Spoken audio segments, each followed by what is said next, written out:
Imagine um rei tão poderoso que seu nome ecoava em todas as nações conhecidas. Nabucodonosor, o governante supremo da Babilônia, era temido e reverenciado. Seus exércitos conquistaram terras, seus arquitetos ergueram maravilhas, e sua cidade se tornou o símbolo de grandeza e glória terrenas. No entanto, por trás de todo esse poder, havia um homem que desconhecia os limites de sua soberba. A história de Nabucodonosor, narrada nas páginas das Escrituras, não é apenas sobre conquistas ou grandiosidades. É uma história que mergulha nos mais profundos conflitos da alma humana. A luta entre o orgulho e a humildade, entre o poder do homem e a soberania de Deus. Ele foi o instrumento escolhido pelo Altíssimo para trazer julgamento sobre nações, incluindo o povo de Israel, mas também precisou ser confrontado com sua própria insignificância diante do Criador. De um trono de ouro ao chão onde rastejou como um animal, Nabucodonosor viveu uma trajetória que se tornou um dos maiores testemunhos da misericórdia e do poder de Deus. É uma história sobre o preço da arrogância, mas também sobre a possibilidade de redenção.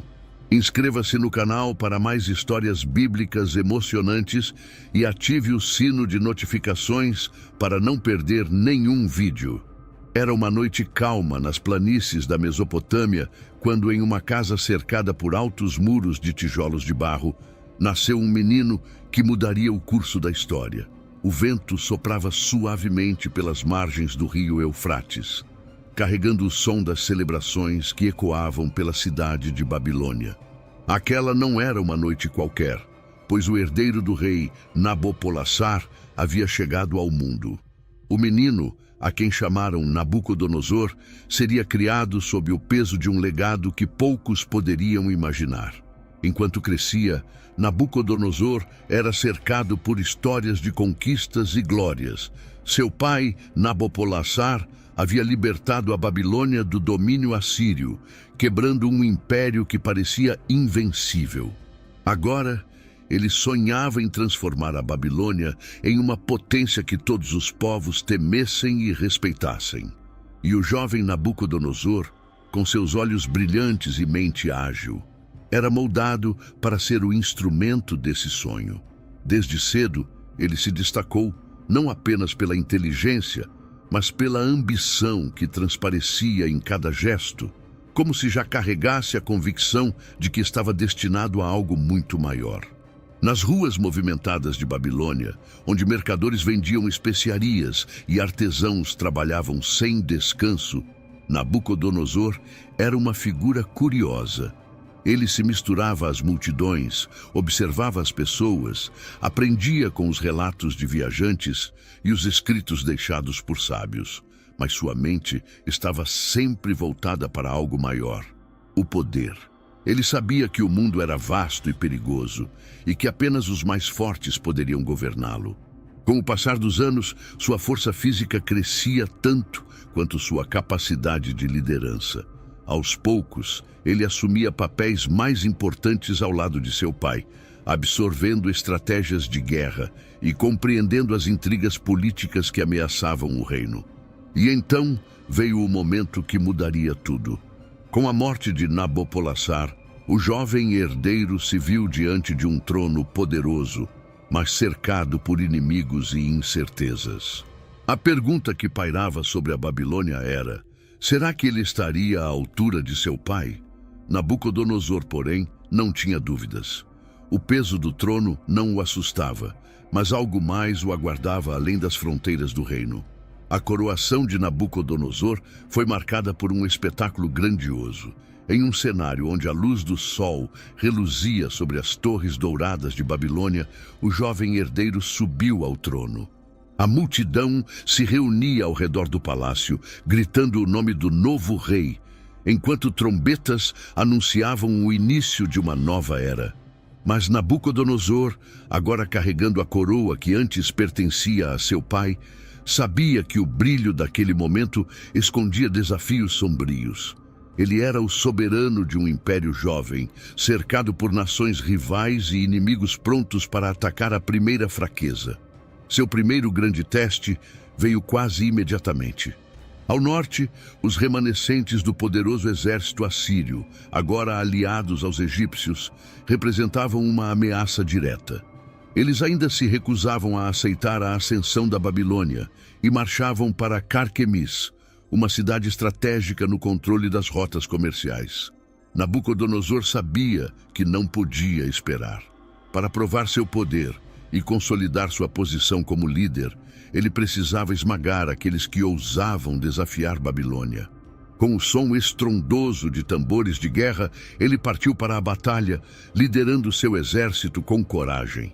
Sob seu comando, os soldados marchavam com disciplina implacável, atravessando rios e desertos. Carquemis seria o palco de uma das batalhas mais significativas de sua carreira. E quando a luta finalmente começou, o jovem rei mostrou ao mundo do que era capaz.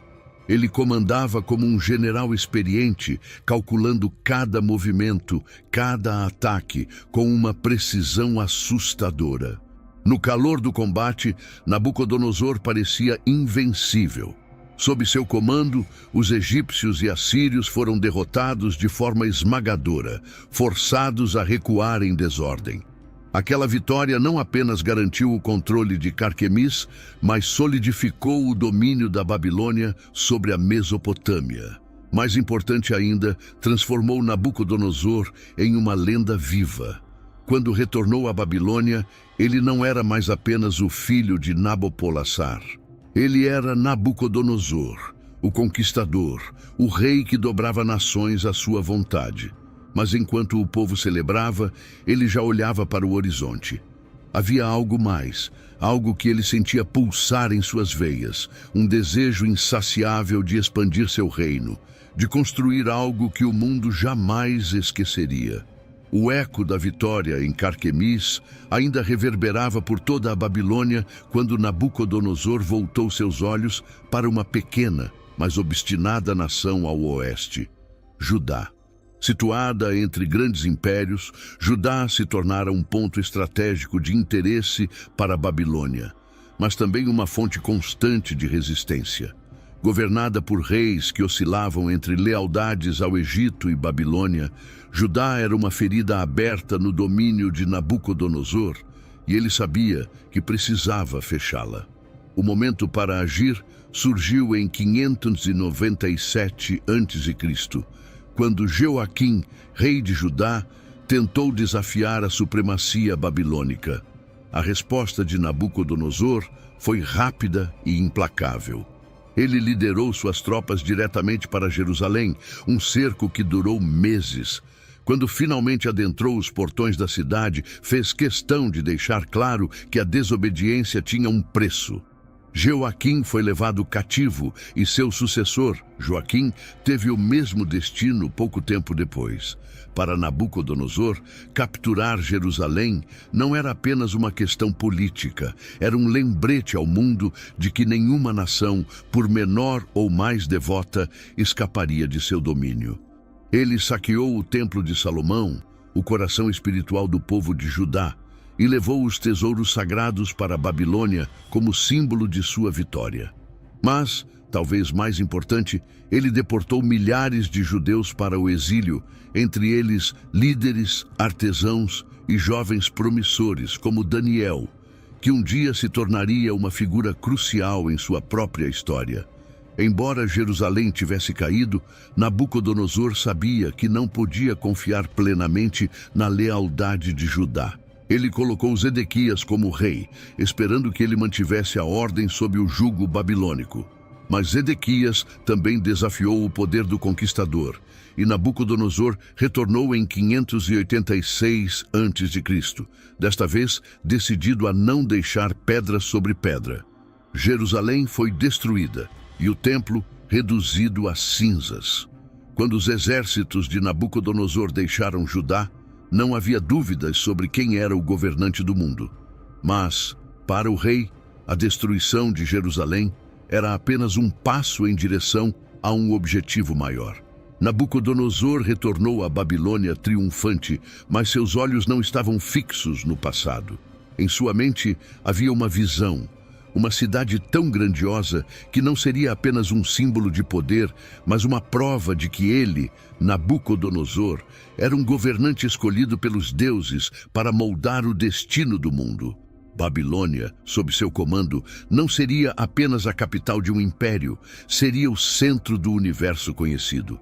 As ruas da cidade fervilhavam de atividade.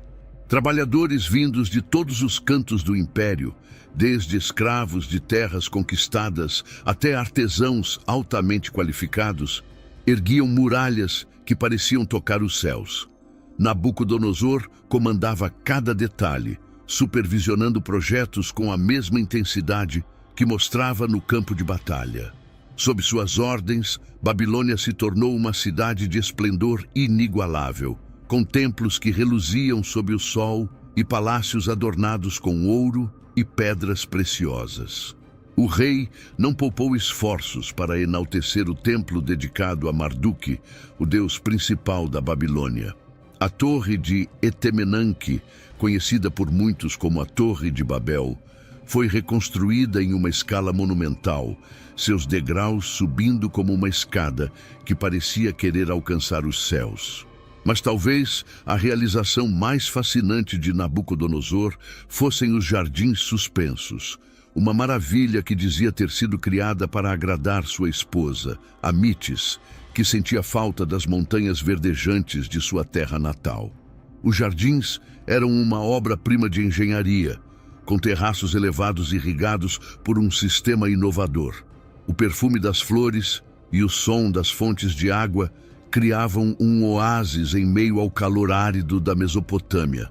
Diziam que, ao caminhar por entre as plantas exóticas e as árvores frutíferas, Amitis podia esquecer sua saudade, e os visitantes ficavam maravilhados com a habilidade divina que parecia ter dado vida àqueles jardins. Mas para Nabucodonosor, cada pedra colocada, cada estrutura erguida, era mais do que beleza ou luxo. Era a construção de seu legado. E enquanto ele via sua cidade tomar forma, uma inquietação crescia dentro dele.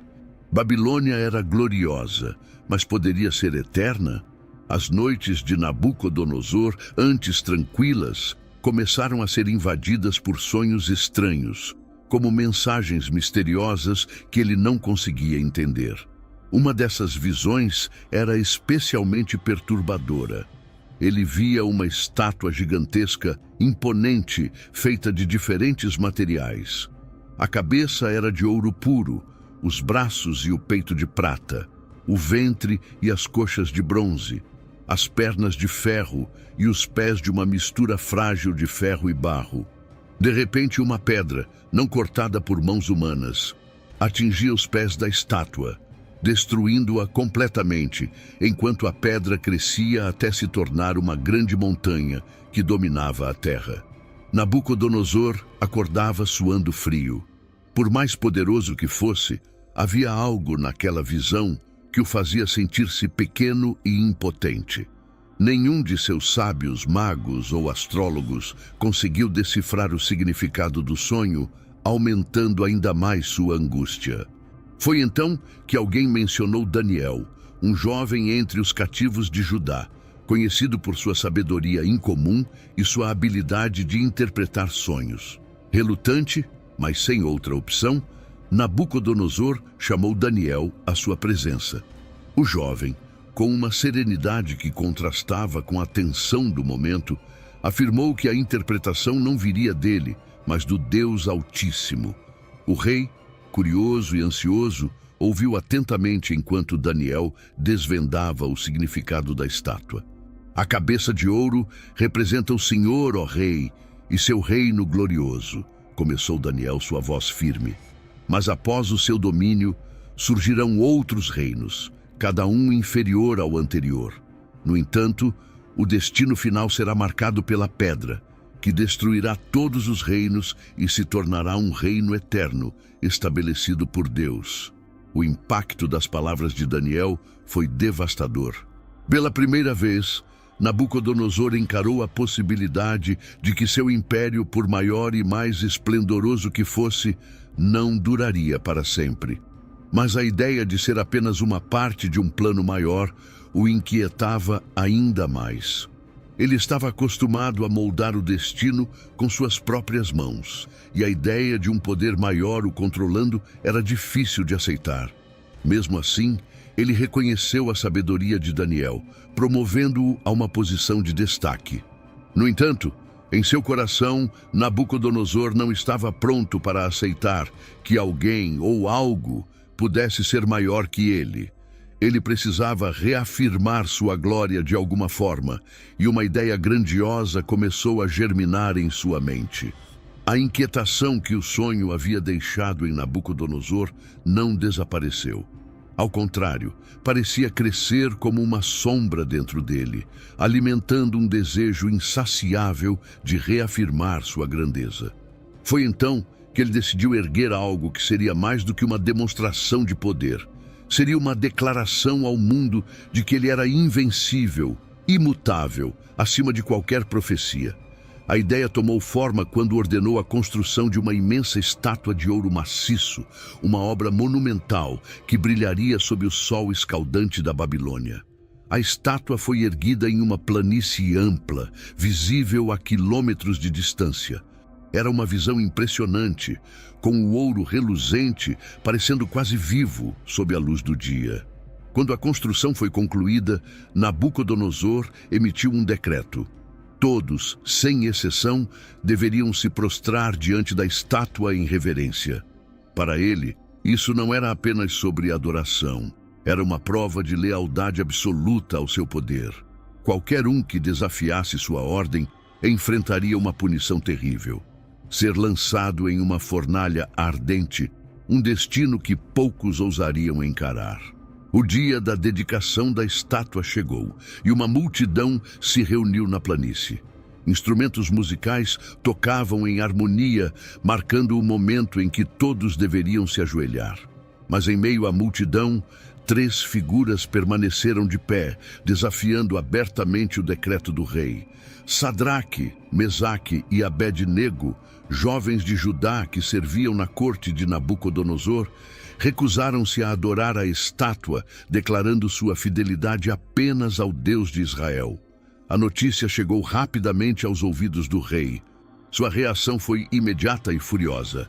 Nabucodonosor ordenou que os 3 fossem trazidos à sua presença e sua voz retumbou com raiva enquanto os confrontava.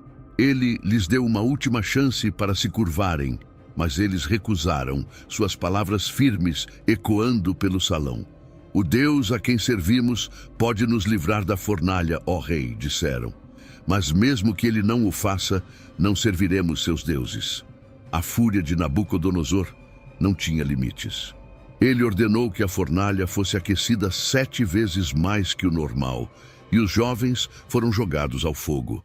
A fornalha ardia como nunca antes. O calor era tão intenso que os soldados encarregados de lançar Sadraque, Mesaque e Abed-nego ao fogo morreram ao se aproximarem das chamas. Nabucodonosor, sentado em seu trono, observava com os olhos fixos, esperando ver os 3 jovens serem consumidos. Para ele, isso não era apenas um castigo, era uma demonstração de que sua vontade era soberana e de que ninguém poderia desafiá-lo sem enfrentar as consequências. Mas, à medida que o fogo rugia, algo estranho aconteceu. Os conselheiros e oficiais ao redor começaram a sussurrar inquietos. Nabucodonosor se levantou de seu assento, franzindo o senho. Algo na fornalha chamou sua atenção. Ele se aproximou, olhando mais de perto, e o que viu fez seu coração quase parar. "Quantos homens nós lançamos ao fogo?" ele perguntou, com a voz grave e trêmula. "3, ó rei", responderam seus servos, igualmente perplexos. Nabucodonosor apontou para a fornalha, os olhos arregalados de incredulidade. "Então por que vejo 4? E o quarto parece ser como um filho dos deuses." Dentro da fornalha, Sadraque, Mesaque e Abed-nego estavam de pé, ilesos, andando calmamente em meio às chamas. Mas o que chamava ainda mais atenção era a figura que os acompanhava. brilhando como se fosse feita de pura luz. As chamas, que deveriam ter sido sua destruição, não os tocavam. Suas roupas não queimavam, e nem mesmo o cheiro de fumaça os envolvia. Nabucodonosor, tomado por um misto de medo e assombro, gritou: Sadraque, Mesaque e Abednego, servos do Deus Altíssimo, saiam daí. Os 3 jovens saíram da fornalha, caminhando lentamente. Os oficiais e governadores se aproximaram para examiná-los, incrédulos. Não havia uma única marca de queimadura neles. Era como se o fogo nunca tivesse existido. O silêncio foi quebrado pela voz de Nabucodonosor, agora cheia de reverência. Bendito seja o Deus de Sadraque, Mesaque e Abednego, que enviou seu anjo e os livrou. Não há outro Deus que possa salvar assim. Apesar do milagre que testemunhou na fornalha, Nabucodonosor ainda carregava o peso de sua soberba. Ele reconhecia o poder do Deus de Sadraque, Mesaque e Abednego, mas em seu coração acreditava que sua glória pessoal e as maravilhas que construíra eram a prova de sua própria grandeza. Babilônia era o reflexo de seu poder, um império que ele moldara com mãos firmes e ambição implacável. Meses se passaram e o rei continuava a expandir sua cidade, tornando-a cada vez mais magnífica. Uma noite, enquanto caminhava pelos terraços de seu palácio, olhando para as muralhas que pareciam alcançar o céu e para os jardins que faziam sua cidade parecer um paraíso, ele falou alto, como se desafiasse os céus. Não é esta a grande Babilônia que eu construí com minha força e para a glória do meu nome? Mas antes que pudesse terminar sua declaração, algo inesperado aconteceu. Uma voz, como um trovão, ecoou em sua mente, clara e inconfundível. Ó Nabucodonosor, sua autoridade foi tirada de você. Você será expulso de entre os homens, viverá com os animais e comerá capim como os bois. Assim será até que reconheça que o Altíssimo governa sobre os reinos dos homens e os dá a quem ele quer. No mesmo instante, Nabucodonosor sentiu sua mente mudar. Ele gritou, mas sua voz parecia distante, como se pertencesse a outra pessoa. Sua postura altiva desapareceu e ele fugiu para o campo como um homem perdido, sem rumo.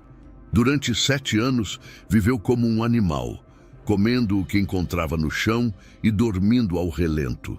Suas roupas se desfizeram, seus cabelos cresceram como penas de águia e suas unhas como garras de pássaro. Enquanto os dias se transformavam em anos, o grande rei da Babilônia foi reduzido a nada. Mas mesmo na loucura, algo começava a mudar.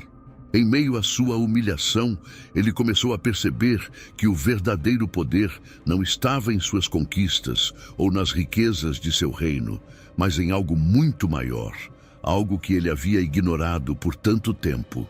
E então, em um momento que parecia tão simples, mas carregado de significado, Nabucodonosor levantou os olhos para o céu. Depois de anos vivendo como um animal, algo em seu coração se quebrou. Não era mais o rei arrogante que se gabava de seus feitos. Não era mais o homem que acreditava ser invencível. Ele estava diante do que restara de si mesmo, reduzido ao que verdadeiramente era. Uma criação nas mãos do Altíssimo. Naquele instante, sua sanidade retornou. Era como se uma névoa tivesse se dissipado e ele finalmente enxergasse a realidade. Suas primeiras palavras foram de reconhecimento, não da sua força, mas da de Deus. Ele declarou que o Altíssimo reina sobre todos os reinos e que sua soberania jamais será desafiada. De volta ao seu trono, Nabucodonosor já não era o mesmo. Ele havia aprendido que o verdadeiro poder não está nas mãos dos homens, mas naquele que governa sobre tudo. A história de Nabucodonosor nos ensina que a soberba pode nos cegar para as verdades mais simples. Por mais que realizemos grandes feitos, nada se compara à majestade de Deus. A humilhação que ele enfrentou foi um lembrete de que a glória do homem é passageira, mas a de Deus é eterna. Nabucodonosor deixou um legado que não foi apenas de conquistas ou construção de impérios, mas de aprendizado profundo. Ele nos mostra que, mesmo em meio à queda, há redenção. Quando reconhecemos nossa fragilidade e nos voltamos ao Criador, encontramos a verdadeira restauração.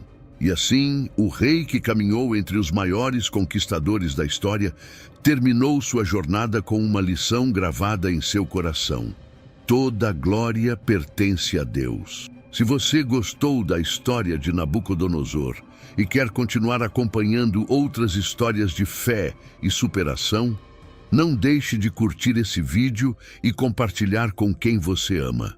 E claro, inscreva-se no canal para não perder nenhum conteúdo novo. Juntos, vamos explorar mais lições poderosas da Bíblia.